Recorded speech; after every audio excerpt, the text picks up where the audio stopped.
Deus tem planos para cumprir em nossas vidas.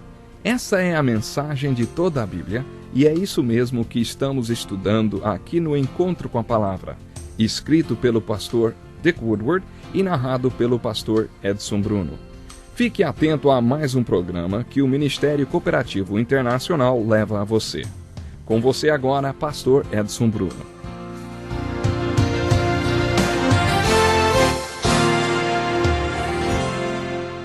Seja muito bem-vindo para mais um Encontro com a Palavra. Estamos na segunda parte do estudo sobre a obra acabada de Cristo.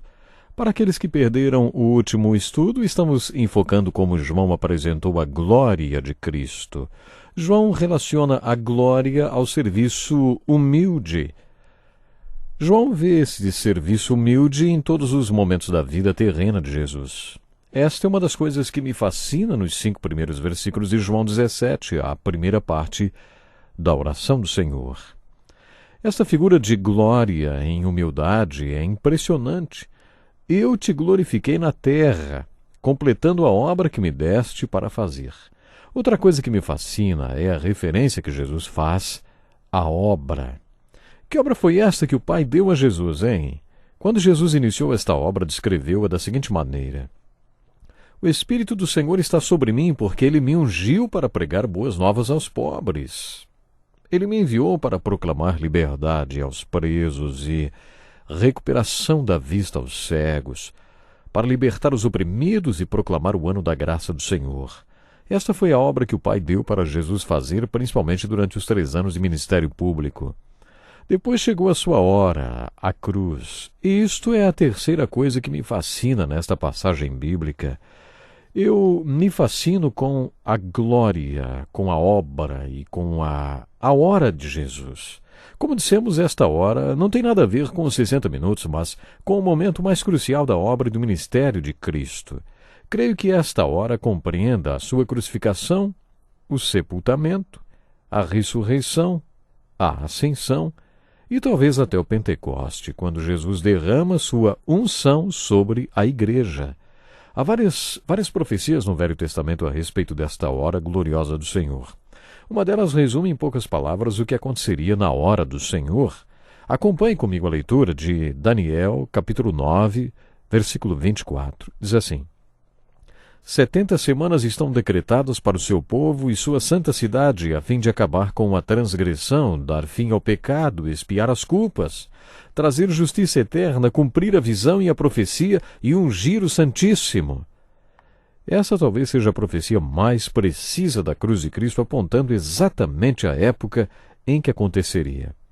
O final destas 70 semanas corresponde a um ponto preciso na história, quando Jesus morreria na cruz, a sua hora, a fim de acabar com a transgressão, dar fim ao pecado, expiar as culpas, trazer justiça eterna, cumprir a visão e a profecia e ungir o Santíssimo. Esta é uma descrição muito bonita do que aconteceu na cruz com Jesus Cristo. Jesus disse: está consumado. O que Jesus quis dizer com isso, hein? Que tudo que era necessário para que Deus perdoasse pecados e pecadores estava consumado. O sacrifício de Jesus na cruz lava-nos de todos os pecados. Você já ouviu esse hino? Que maravilha de amor, pois que mais alvos que a neve o teu sangue nos torna, Senhor. Deixe-me perguntar, você acredita na obra consumada de Jesus Cristo na cruz? Você acredita que sua morte na cruz é o suficiente para o perdão dos nossos pecados? Ou você acha que precisa fazer mais alguma coisa além do que ele fez? Como o autor do hino diz, em Cristo há perfeito perdão, há nele real salvação. Jesus meu pecado apagou e paz sem igual me outorgou. Não precisamos fazer mais nada, porque Jesus fez tudo o que tinha que ser feito a respeito do pecado. Ele nos trouxe reconciliação. O apóstolo Paulo conta no capítulo 5 da sua segunda carta aos Coríntios que quando Jesus morreu na cruz, Deus em Cristo estava reconciliando consigo o mundo, não levando em conta os pecados dos homens, e nos confiou a mensagem da reconciliação. Essa é uma descrição maravilhosa do que Jesus fez quando chegou a sua hora, à cruz. Reconciliação. Ele nos trouxe justiça eterna. É muito importante compreendermos isto. O apóstolo Paulo também diz que há uma justiça da qual a lei e os profetas dão testemunho. Esta justiça de Deus é pela fé em Jesus Cristo sobre todo aquele que crê, sem distinção, pois todos pecaram e estão destituídos da glória de Deus. Depois de tanto tempo como fariseu, tentando ser suficientemente bom e justo para ser salvo, o apóstolo Paulo recebeu esta revelação do Espírito Santo. A nossa justiça não é aceitável a Deus. A única justiça aceitável a Deus é a do seu Filho. Na sua carta aos Romanos, Paulo fala sobre isso de maneira brilhante. Ele conta que Deus é justo e que exige justiça de nós. Deus condena a injustiça e sabe que nem em 1 milhão de anos seríamos justos o suficiente para satisfazer sua justiça. Por isso Deus preparou as boas novas do Evangelho de Jesus Cristo. Ele veio ao mundo na pessoa de Jesus Cristo. Ele se ofereceu como sacrifício pelos nossos pecados. Ao ver a justiça do seu Filho Jesus Cristo na cruz, Deus pôde perdoar o pecador. Nos primeiros 4 capítulos da carta de Paulo aos Romanos, o apóstolo fala sobre quem é Deus, o que Deus exige, condena, conhece, fez e quer que façamos. Deus quer que aceitemos a justiça do seu Filho Jesus Cristo, a qual está baseada na obra de Jesus Cristo consumada na cruz. Depois ungiria o Santíssimo, conforme lemos em Daniel, capítulo 9, verso 24. Ungir o Santíssimo. Acho que isto se refere ao dia do Pentecoste, quando o poder veio sobre a igreja para que pudesse ser tudo o que Deus queria que ela fosse, para que os cristãos fossem tudo o que Cristo, que os havia salvado, queria que eles fossem. De onde viria o poder para conseguir isto? Quando Pedro pregou o sermão pentecostal, ele anunciou: exaltado à direita de Deus, ele, Jesus Cristo, recebeu do Pai o Espírito Santo prometido e derramou o que vocês agora veem e ouvem. Jesus havia anunciado por ocasião da última ceia que enviaria o conselheiro e mandou que os apóstolos não colocassem a grande comissão em prática até que ele enviasse poder sobre eles.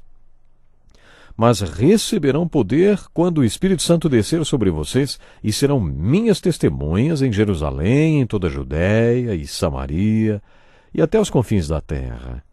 Quem enviou o Espírito Santo? Jesus Cristo.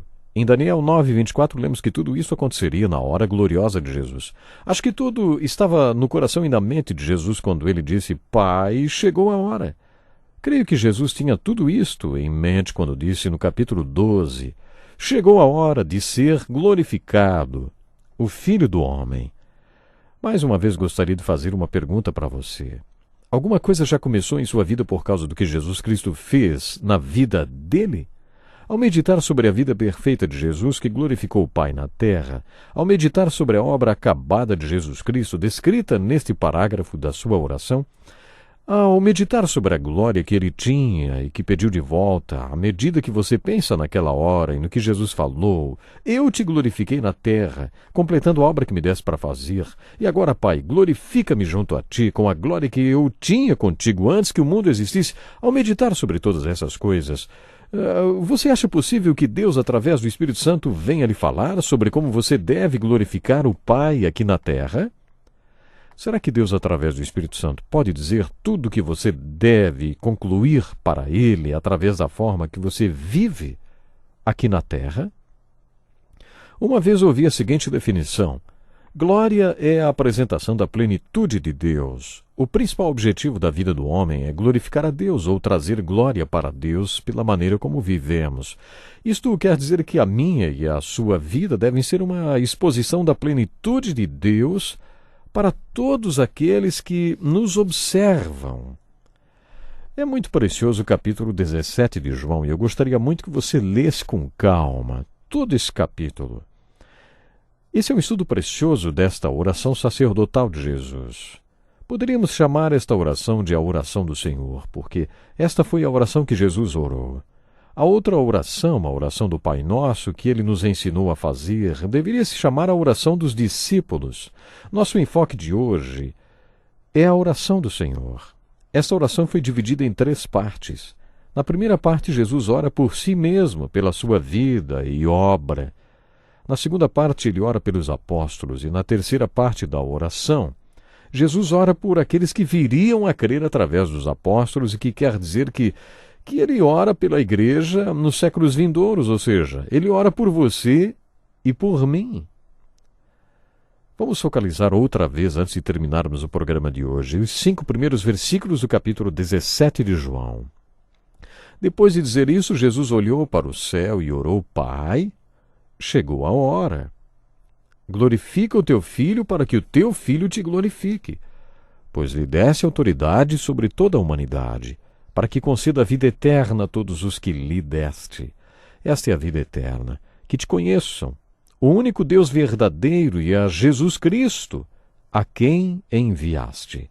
Eu te glorifiquei na terra, completando a obra que me deste para fazer. E agora, Pai, glorifica-me junto a ti, com a glória que eu tinha contigo antes que o mundo existisse. Sabe que esses 5 primeiros versículos aí me fascinam, sabe? Aliás, no próximo programa nós vamos voltar a estudar estes versículos, mas eu quero chamar a sua atenção para 3 pontos nos 5 primeiros versículos desta oração maravilhosa de Jesus. Primeiro, nós vamos observar a palavra glória. E agora, Pai, glorifica-me junto a ti com a glória que eu tinha contigo antes que o mundo existisse. Que versículo profundo esse, você não acha? Jesus não passou a existir quando nasceu bebezinho naquela noite lá em Belém.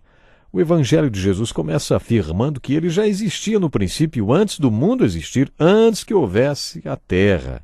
Ele era a palavra, e ele estava com Deus, e ele era Deus. Aí estudamos o nome de existência pré-encarnada de Jesus Cristo, ou seja, antes de ele vir em carne ao mundo, o versículo 14 do primeiro capítulo de João diz: aquele que é a palavra tornou-se carne e viveu entre nós. Vimos a sua glória, glória como do unigênito vindo do Pai, cheio de graça e de verdade. É interessante a gente observar que no final de sua vida, ao orar por si mesmo, Jesus disse: glorifica-me junto a ti, com a glória que eu tinha contigo antes que o mundo existisse.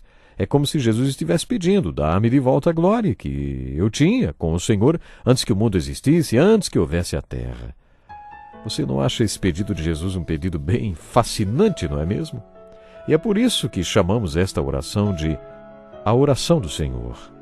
Por várias razões, nenhum de nós poderia fazer esta oração. No próximo programa nós vamos falar por quê.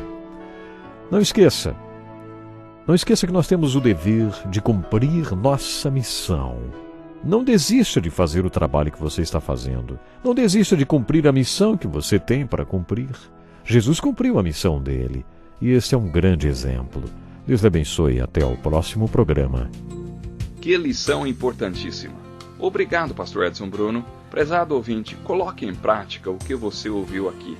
Sem dúvida, sua vida será grandemente abençoada. Este é um estudo escrito pelo Dr. Dick Woodward, na voz do Pastor Edson Bruno. Escreva-nos e solicite o material.